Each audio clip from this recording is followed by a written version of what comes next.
Assalamualaikum warahmatullahi wabarakatuh. Selamat pagi sahabat-sahabat semuanya, para pecinta Tosanaju berbudaya dengan keris, bukan dengan linggis, teman-teman sekalian. Ini ada beberapa keris ini, teman-teman. Ada beberapa, dan saya juga ada ini, teman-teman. Lupa saya review lagi. Ini baru saja saya warangi ya. Dan warangkanya ini adalah Jawa Timuran yang kayunya kayu timungu. Kemarin belum saya warangi. Dan sekarang alhamdulillah sudah saya warangi.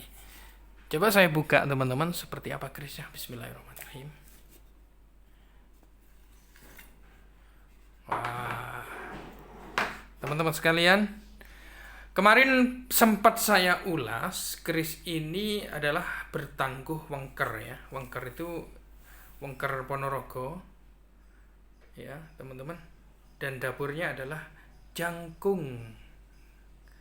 Nah, ini teman-teman, dapur jangkung. Pamornya adalah pamor ngulit semongko. Jadi agak membias ya ketika di video, karena memang ini dilapisi dengan plastik begitu, yang harapannya agar tidak tersentuh oleh tangan-tangan jahil. Jadi kalau ini disentuh biasanya secara tidak langsung, karena tangan itu mengandung lemak ya, itu ada semacam berkarat nantinya, menyebabkan karat pada sebagian wilayah. Nah, dapur jangkung. Oke, saya bahas satu persatu. Dapur jangkung. Jadi di dalam bahasa Jawa, jangkung itu teman-teman ya dimaknai sebagai jinangkung. Jadi arti lain daripada jangkung itu adalah jinangkung. Jinangkung itu artinya tercapai. Jadi atau terkabul. Nah, itu bahasa Jawa teman-teman. Sehingga keris berdapur jangkung itu memiliki makna tercapai atau terkabulnya sebuah doa yang kita harapkan. Tentunya teman-teman, doa dan harapan itu kan tidak akan dikabulkan secara instan mak bedunduk ngoten niku. Nggih. Mak bedunduk itu kan gak kayak gitu. Jadi karena Tuhan tidak mungkin menurunkan rezeki dengan cara mak metungul atau mak bedunduk yang tadi itu. Jadi seakan-akan langsung rezeki itu ada di depan kita, kan tidak seperti itu. Seketika itu tidak seperti itu. Jadi semuanya itu membutuhkan sebuah jalan, pintu, sehingga sarana agar rezeki sampai kepada kita semua. Maka dari itu teman-teman, setelah kita berdoa meminta uang, contoh ini ya, tentu saja selayaknya kita sudah membuka pintu ya, membuat jalan dan mencari sarana agar uang itu bisa sampai kepada kita. Dan pintunya itu adalah niat, tekad, dan semangat serta ikhtiar. Nah, singkatnya sahabat-sahabat sekalian, keris jinangkung ini atau jangkung ini diharapkan oleh seorang empu sehingga diagem oleh seseorang agar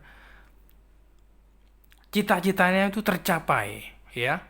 Cita-citanya tercapai, jinangkung terkabul, apa yang diharapkan yang sulit menjadi mudah, yang di atas langit turun ke bawah, yang rumit itu dipermudah. Itu harapan daripada seorang empu membuat keris jangkung ini teman-teman sekalian. Oke, next. Selanjutnya adalah keris, pernah saya bahas juga sih, namun akan saya bahas lagi ya. Nah, ini adalah keris yang saya rasa masuk kriteria masterpiece, teman-teman. Sebelumnya pernah saya bahas, dan keris ini termasuk kriteria keris nom-noman. Jadi perlu saya jelaskan di sini agar mungkin ada yang lupa atau mungkin ada orang-orang baru di sini yang baru kenal tentang keris. Jadi menurut beberapa catatan yang saya nukil dan juga saya rangkum, bahwa keris itu terjadi ada 3 peradaban dan digolongkan menjadi 3 sebagai tangguh atau estimasi pembuatannya. Yang pertama adalah kriteria pertama adalah Kabudan, yaitu sebelum Singosari. Sebelum Singosari itu sebelum abad ke-12, teman-teman, ya. Jadi sekitar abad ke-10 itu masuk Kabudan. Mataram kuno, Mataram Medang, ya, jadi masuk Kabudan. Jadi itu adalah tergolong keris-keris Kabudan. Lalu selanjutnya kriteria yang kedua adalah jenis keris sepuh. Dimulai dari Singosari sampai Mataram Islam. Ya. Jadi di situ di dalamnya ada Singosari, ada Jenggolo, ada Kadiri, Pajajaran, ada Sriwijaya di situ dan juga ada Pajang, ya, ada Mataram Islam, ada Madiun. Nah, itu masuknya keris-keris tipe kedua, yaitu era sepuh. Lalu selanjutnya adalah era di mana era ini adalah masuk nom-noman, teman-teman. Nah, nom-noman ini adalah era setelah kejayaan Mataram Islam, yaitu dimulainya dari Kartasura, sehingga selanjutnya mencapai ke era Hamengkubuwono dan juga Pakubuwono, ya, juga ada Mangkunegaran, Paku Alam, dan juga ada Ngadiboyo di Nganjuk, Mageti, ya, itu termasuk era-era nom-noman. Dan selanjutnya adalah era Kamardikan. Nah, Kamardikan ini adalah era yang dimulai dari tahun kemerdekaan, yaitu 1945 sampai sekarang itu dinamakan era Kamardikan. Pembuatan baru itu dinamakan Kamardikan, teman-teman. Jadi jangan salah ya menilai keris ketika seseorang menyebutkan, Mas ini keris nom-noman, jangan disalahartikan itu keris baru, jangan. Karena keris nom-noman itu, jadi sebelum era Kamardikan itu masuknya nom-noman, ya.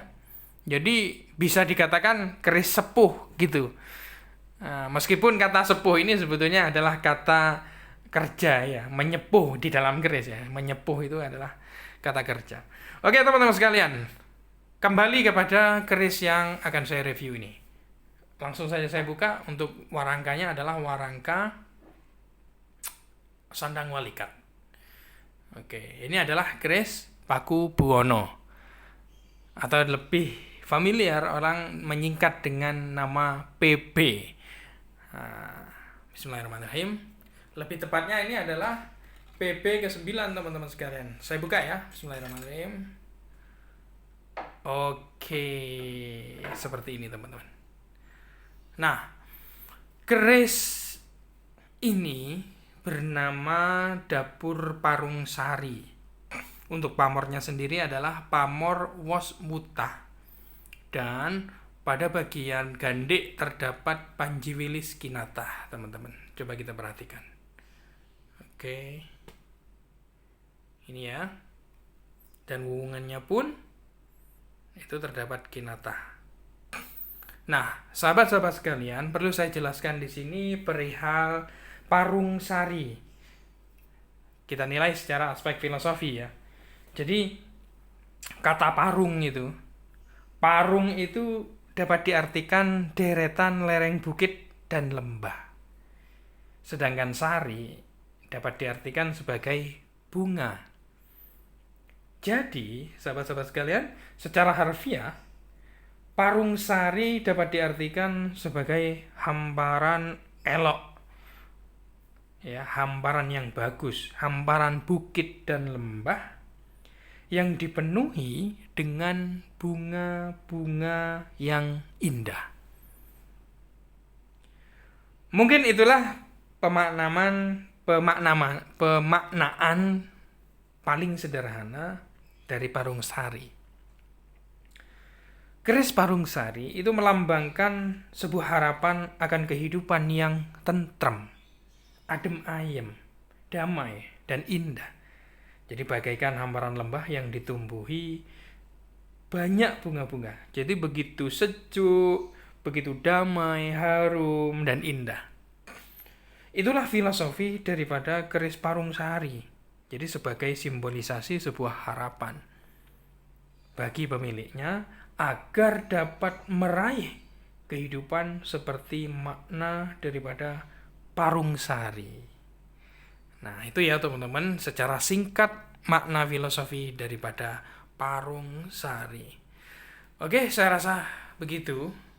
2 keris yang saya review, mudah-mudahan bisa menambah referensi ilmu pertosan Haji Andi Nuswantoro ini.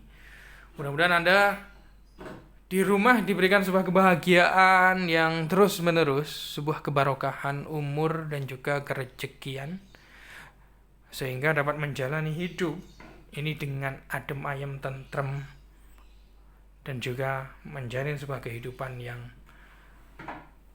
bermanfaat bagi sesama. Selamat tahun baru, mudah-mudahan berkah selalu.